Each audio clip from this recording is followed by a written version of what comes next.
श्रापित गांव। गोपीनगर का गांव बहुत अमीर है। यहाँ के लोग सिर्फ अपने काम से मतलब रखते हैं। ऐसे ही लोगों को मतलबी कहा जाता है।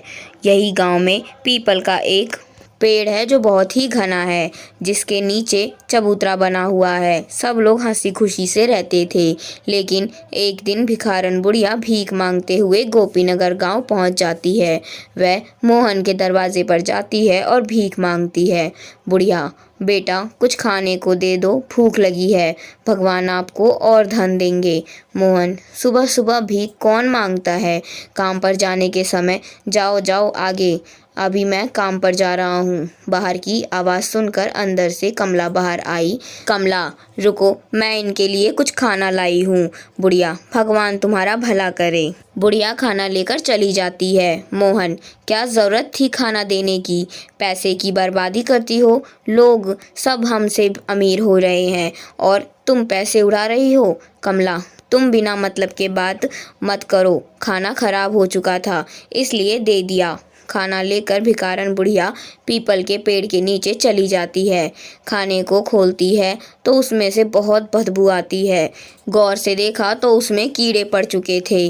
गरीब बुढ़िया ने खाना फेंक दिया और दूसरे घर में भीख मांगने चली गई। और वह शीला नाम के औरत से बोली, बुढ़िया, भगवान भला करे तुम्हारा, मुझे कुछ खाना दे दो और हाँ, गंदा खाना मत देना। मैं पहले से ही बीमार हूँ और बीमार हो जाऊँगी। शीला, हाँ हाँ, भीख मांगती हो और ऊपर से फरमाइश? जाओ, नहीं है मेरे पास देने के लिए कुछ।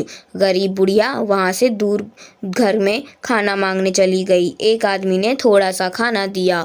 बुढ़िया, बेटा थोड़ा सा खाना और दे दो, इसमें तो पेट भी नहीं भरेगा। लड़का, देखो हम इससे ज़्यादा नहीं दे सकते, महंगाई का ज़माना है। पेट्रोल कितना महंगा हो गया है पता है? गरीब बुढ़िया को गांव के लोगों को इतनी कम भीख मिली है कि उससे उसका पेट नहीं भरता। कुछ दिन में वह और ज़्यादा कमज़ोर हो गई। बहुत अधिक गर्मी होने के कारण एक दिन बुढ़िया को बहुत ज़ोरों से प्यास लगती है।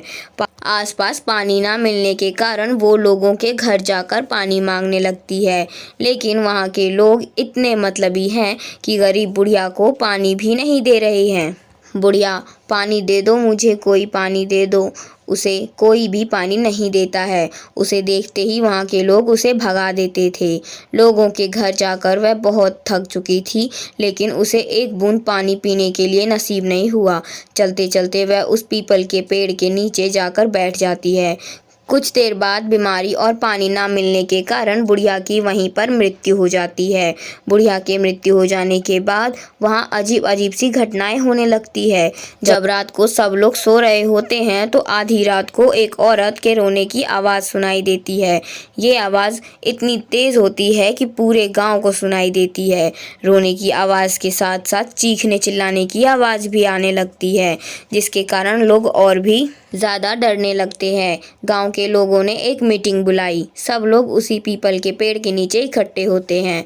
उसमें से एक आदमी बोलता है, गांव वालों, ये क्या हो रहा है? गांव में रोज़ रात को एक औरत की रोने और चिल्लाने की आवाज़ सुनाई देती है। तभी एक औरत बोलती है, इसका क्या उपाय है? मेरे बच्चे बहुत डर जाते हैं। तभी दूसरा आदमी बोलता है, सभी लोग रात को अपने अपने घरों में हनुमान चालीसा बजाओ, इसके बाद आवाज़ आनी बंद हो जाएगी।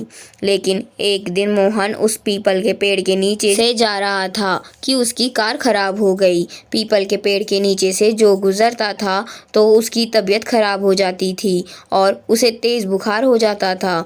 तो कभी हंसने की आवाज़, तो कभी रोने की आवाज़, तो कभी किसी की बात करने की आवाज़ आती है। ये सारी बातें लोगों के डर को अंदर से और ज़्यादा बढ़ाती जा रही थी। एक दिन अचानक गांव में पीपल के पेड़ के पास में रहने वाला एक व्यक्ति कुछ दिनों से लापता हो जाता है। सुबह उस व्यक्ति का मृत्यु शरीर पीपल के पेड़ के नीचे पड़ा हुआ मिलता है। उस बात ने गांव वालों को और भी ज़्यादा डरा दिया था।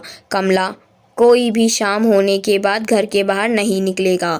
गांव के सब लोग अपने अपने घर के दरवाजे बंद कर रखते हैं ताकि कोई गायब ना हो जाए। मोहन, और उस पीपल के नीचे तो भूल कर भी मत जाना, भूत रहता है, उस पर कुछ भी हो सकता है। तभी कमला और मोहन के बच्चे बोलते हैं, ठीक है, हम लोग कहीं नहीं जाएंगे। बच्चे चादर ओढ़कर सो जाते हैं। पूरे गांव के लोग बहुत डरे हुए हैं और कोई भी घर के बाहर नहीं निकलता है। पूरे गांव में मानो मातम पसरा हुआ है। मोहन और गांव के कुछ लोगों का साधु के पास जाते हैं और उस साधु बाबा से पूछते हैं, हम लोग एक बुढ़िया को भीख नहीं देने के कारण परेशान हैं। वो भीख और बीमारी से मर गई। बाबा, ये सब जो भी हो रहा है उसमें तुम सब गांव वालों की ही गलती है। तुमने एक बीमार और गरीब बुढ़िया को अपने लालच और निर्दयता के चलते मार डाला। तुम लोग उसे 2-4 रोटी भी नहीं दे सके, जिसके कारण उस बुढ़िया की जान चली गई और वो अब अपना बदला ले रही है। गांव वाले डर जाते हैं और साधु बाबा से पूछते हैं, क्या इसका कोई इलाज नहीं है बाबा जी? बाबा, हवन पूजा का इंतजाम करना होगा, तब शायद कुछ हो सकता है। तब सभी गांव वाले बोलते हैं कि ठीक है, हम सब तैयार हैं। हवन पूजा शुरू हुआ। साधु के मंत्र उपचार से चुड़ैल प्रकट हुई। चुड़ैल, ये साधु तुम क्यों इस मामले में पड़ रहे हो? तुम अपने रास्ते चले जाओ वरना तुम्हें भी मौत मिलेगी। बाबा, देखो, इंसान से गलती हो जाती है। तुम बताओ तुम्हें क्या चाहिए? तुम्हारे नाम का मंदिर बनवा देते हैं।